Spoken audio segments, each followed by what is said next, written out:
Eh, Oke, masuk ke part 2 mau case. Kita akan bahas case, tapi sebelumnya sorry gue tadi lupa untuk menjelaskan tentang rumus ini sebenarnya secara lebih jauh, dan D1 dan apa itu D2. Oke. Jadi balik lagi, D and D adalah notasi untuk normal distribution. Dimana bisa lihat di Z table kan. Nah, ND1 dan ND2 sama aja, dua-duanya adalah normal distribution. Nah, apa itu D2 dan D1? Begini, D2 adalah, jadi ingat bahwa rumus tadi kita ke binomial model, rumus utama dari call options, call value adalah, kita main call ya di sini ya, security price dikurang exercise price kan, S dikurang X. Di sini kalau lu lihat juga membentuk pola yang sama, iya kan?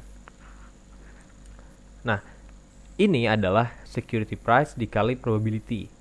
Ini dikurangi oleh exercise price. Kemudian di sini ada expense yang kita E minus RFR pangkat T, ini adalah expense discount factor untuk expense yang kita keluarkan untuk strike price. Oke, exercise price atau juga strike price. Biar nggak rancu ya. Oke. Atau disebut juga adalah strike price di sini. Dan ND2 adalah probability ketika kita keluarin uang untuk strike optionsnya. Ingat bahwa di sini options kita adalah European style. Maaf, gue juga lupa disebutin tadi European style, dan European style tuh harus di-exercise ketika time at maturity. Jadi kalau American bisa di-exercise kapan aja. Nah, di European style ini ada expense yang kita keluarin, ini harus dimasukin discount factor. Oke, balik ke topik utama, yaitu apa itu ND. ND adalah normal distribution yang ada di Z table. Nah, gue akan bahas dari D2 dulu. Kenapa? Karena kejadiannya adalah, logikanya yang terjadi adalah D2 dan D1. Oke, apa itu D2? D2 adalah probability that the option will expire in the money. In the money artinya apa? Artinya call options lo, security price lo lebih tinggi dibanding exercise price lo. Akan lo exercise kan pasti? Logikanya iya dong. Maka D2 adalah probability that the option will expire in the money. Dan ND2 adalah expected value atau probability adjusted value dari probability that the option will expire in the money. Atau stock price-nya akan lebih tinggi dari exercise price-nya. Itu ND2. Jadi ketika lo dapet nilai D2 katakanlah 0,65, itu lo tinggal cari di Z table-nya 0,65 itu berapa? Berapa 0,6 dan 0,5. Jadi berapa? Lihat ada baca Z table, ngerti lah baca Z table ya. Kalau 0,65 berarti 0,6 sama 0,005. Lu lihat di situ angkanya berapa. Nah, itu adalah probability-nya. Yang di dalam itu kan adalah probability-nya kan. Nah, ND2 adalah cumulative probability dari options-nya akan expire in the money, atau security price-nya akan lebih tinggi dari exercise price-nya. Oke, itu ketika D2. Kalau ND2-nya 0,7 katakanlah, berarti ada 70% ND2 ya, gue sebut ND2 bukan D2. N normal distribution dari D2 0,7 artinya ada 70% kemungkinan bahwa stock price ini lebih tinggi dibanding exercise price-nya. Oke? Oke. Nangkep ya?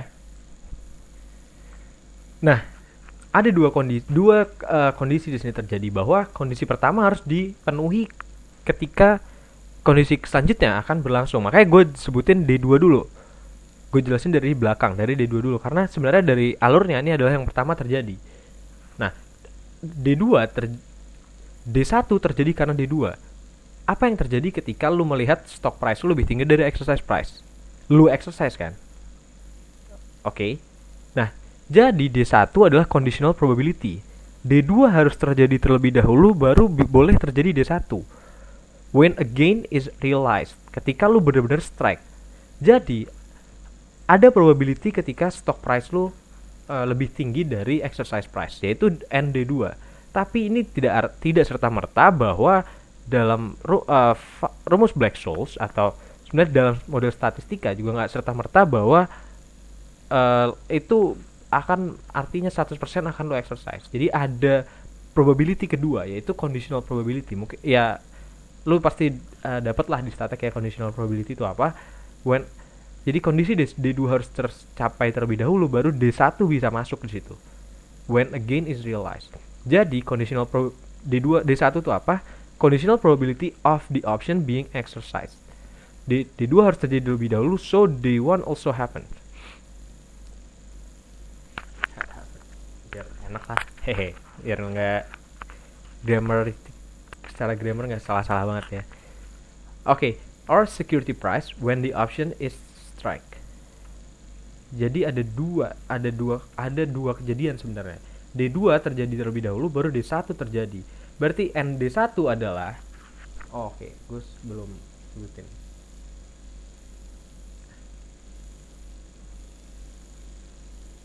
ND1 gives the expected.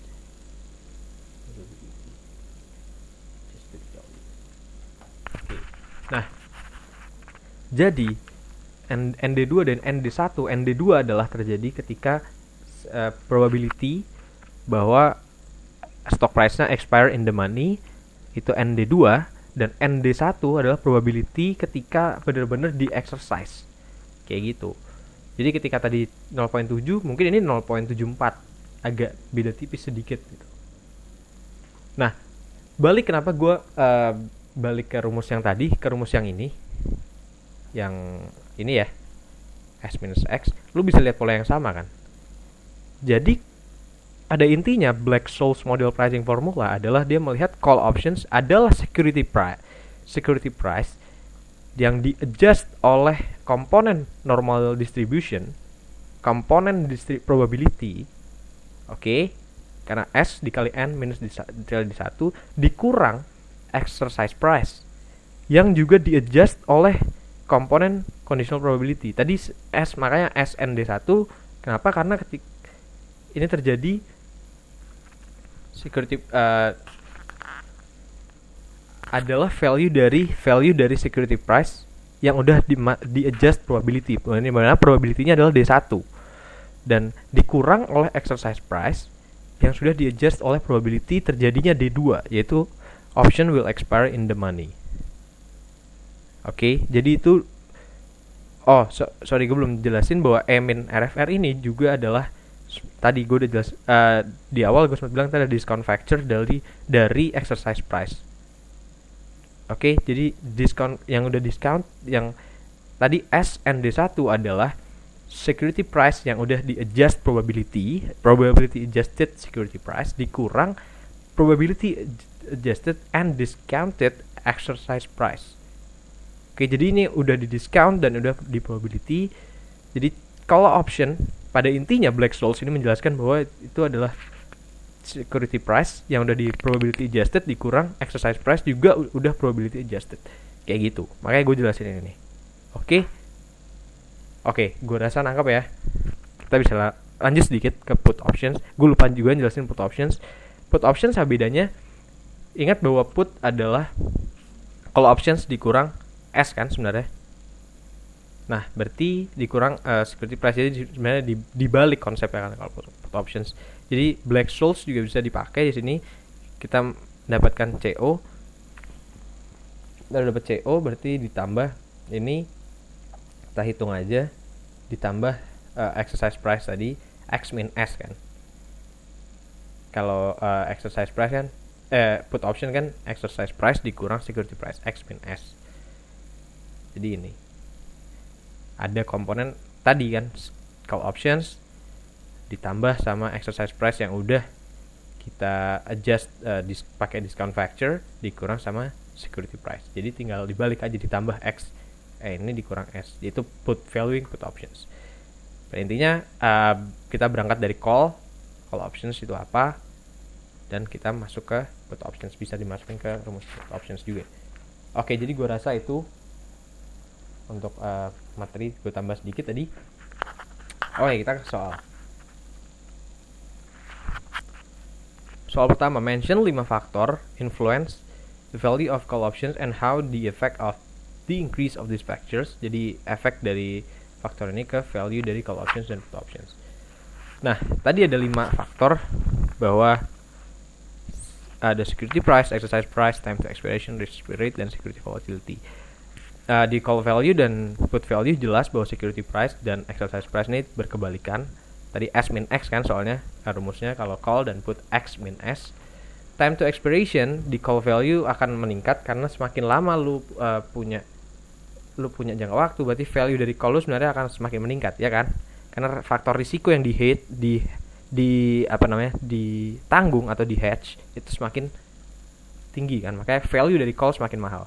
Lalu kalau di put options dia menurut logika gue adalah increase, tapi ada case yang dia juga decrease, makanya disini tulis increase or decrease.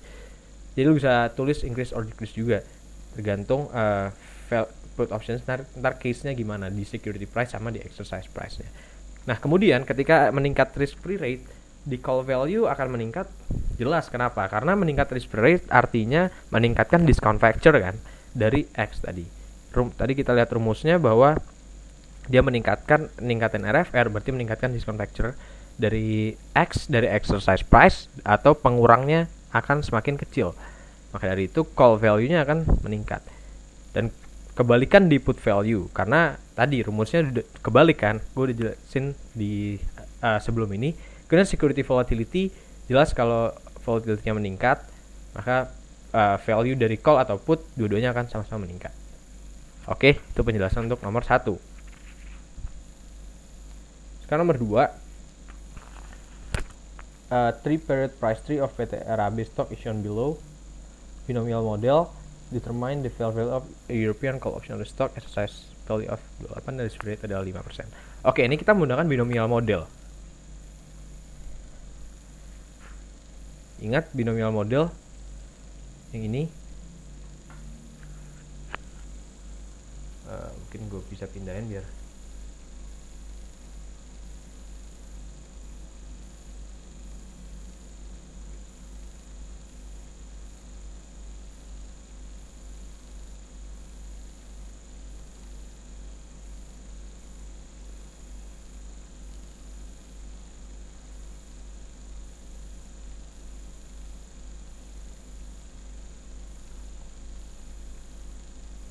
Oke. Nah, di gambar ya terlihat bahwa di now 3 period berarti per 6 bulan, S1-nya berapa, S2-nya berapa, dan setelah 1 period bahkan di period kedua kita diberitahu harga ininya.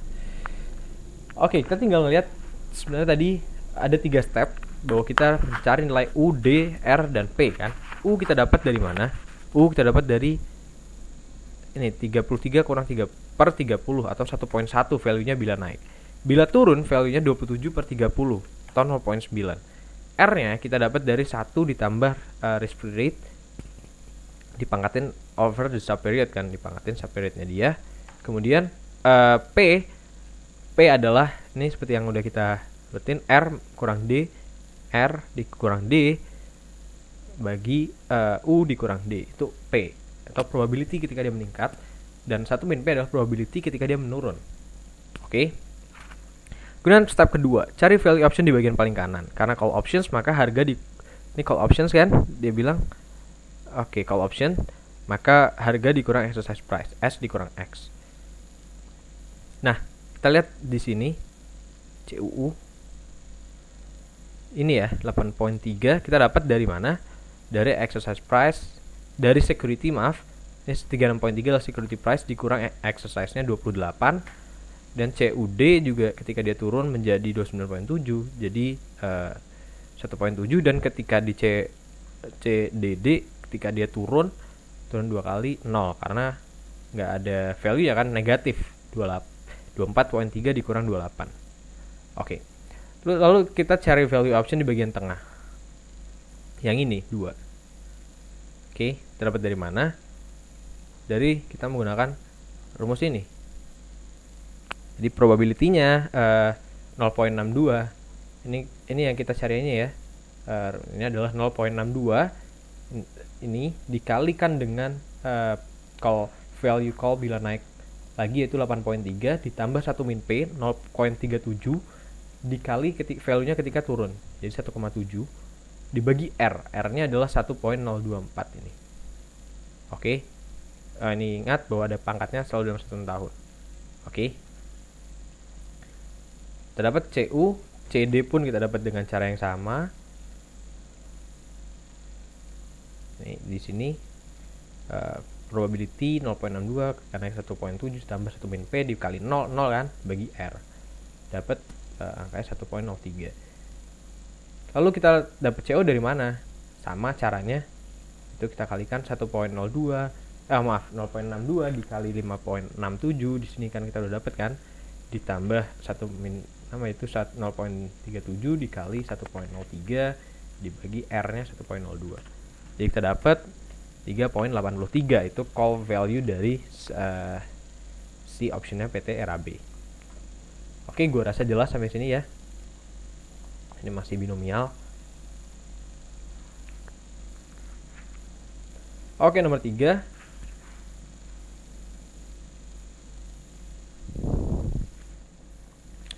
The stock price of PT ABC is currently $40.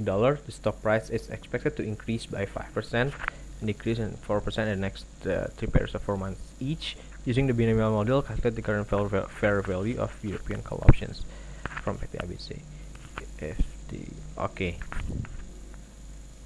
Sebenarnya sama konsepnya, kita bikin diagram tadi, tapi ini lebih periodenya per 4 bulan. Jadi pertama kita cari dulu tadi kan naik seharga berapa tadi dia bilang 5% dan 4% ya, berarti kita ngeliat ini dulu 40 terus kenaikannya berapa 5%, kalau misalnya turun dari 40 jadi berapa 96%, kalau dia naik jadi berapa ya kan, dikali 105 karena kalau naik value nya naik 5% ya kan, terus naik 105% dan seterusnya. Kita cari dulu yang value stoknya ini berapa. Kemudian yang kedua baru kita cari nilai U, D, R dan P. U nya kita dapat dari seperti biasa 42/40, D nya kita dapat dari 38.4 dibagi 40. R nya kita dapat dari mana? 1 plus RFR pangkatin 4. Ingat ya, karena 4/4 bulan per 12, 4/12. P nya kita tinggal hitung dari rumus tadi. P nya ini R min D dibagi U min D. R dikurang D dibagi U dikurang D. Oke, jelas ya. 1 min P juga jelas. Tinggal lakukan sama seperti tadi. Kita cari dulu yang paling kanan. CUU nya berapa? Security price dikurang exercise price, sama juga semuanya paling kanan. Yang ini kan 0 karena negatif value nya. Kemudian baru kita masukkan ke rumus yang ini ya, ini kita masukkan ke rumus yang ini. Probability ketika naik dan ketika turun, CUU kita dapat, CUD juga sama. Oke, dan C, DD juga sama.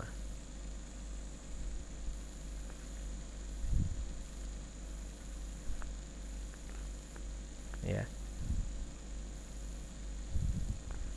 CU dan CD juga kita lakukan caranya sama, baru sampai ke CO. Oke, berarti call option adalah value dari call option 4.24. Jadi ini cara yang sama dengan soal 2, hanya saja lebih kompleks sedikit. Oke, kita lanjut ke nomor 4. Nah, ini kita masuk ke Black-Scholes. Soalnya adalah ada given S40, X-nya 40, T-nya 1 tahun, RFS 9% dan volatility 0.3. Calculate Black-Scholes value of a European style call option under these conditions. Oke. Nah, kita udah hitung bahwa price-nya 40, ini security price biar nggak rancu. plus minus 40, T-nya 1, standar deviasi 0.3 plus 9%. Yang pertama kita harus hitung nilai D1 dan D2 dulu. Tadi D1 apa, D2 apa? D2 adalah probability ketika dari security price-nya adalah in the money kan, D2. D1 ketika di exercise. Jadi itu. Jadi D2 kita hitung dulu dari D1 S per X, ini kita lihat B1 per B2 S per X ditambah RFR, ini B5 ditambah 0.5 pangkat dikali standar deviasi kuadratin atau varian sebenarnya dikali T-nya 0.1 dikali 1 dibagi dengan standar deviasi akar T. Standar deviasi B4 dikali B3 pangkatin setengah. Oke, kita ketemu di 1, di 2 kita tinggal hitung dari di 1 dikurang standar deviasi dikali T pangkat setengah. Oke, nah hitung nilai ND1 tadi hitung nilai probability normal distribution ya. Kita dapat dari tabel ini sebenarnya ND1 dan ND2. 1 dikurang z-score-nya berapa tadi. Jadi 0.45 ini lu lihat z-score-nya 0.67. Sebenarnya bisa pakai tabel distribution yang mana aja, yang setengah atau yang full. Ya sama aja nih, ini adalah nilai z-score-nya sebenarnya. Oke, tetapi kalau D-nya minus, 1 min z-score. Oke, ini di sini 1 min z-score kalau D-nya minus. Oke. Sama aja kayak waktu itu kita di statek kan. Ke dia minus berarti 1 min z-score, kalau dia positif dia langsung aja bisa diambil dari tabel. Itu nilai probability distribution-nya, normal distribution-nya. Maaf. Tinggal kita lanjut ke nilai CO. Kita masukin ke rumus ini tadi security price yang udah di-adjust dengan probability dikurang exercise price yang udah di-adjust dengan probability dan udah dimasukin discount factor. Jadi B1 dikali ini S dikali ND1 dikurang X exercise price-nya, ini dikali sama eksponensial minus RFR minus 9% dikali B3 itu T dikali sama B13 atau ND2.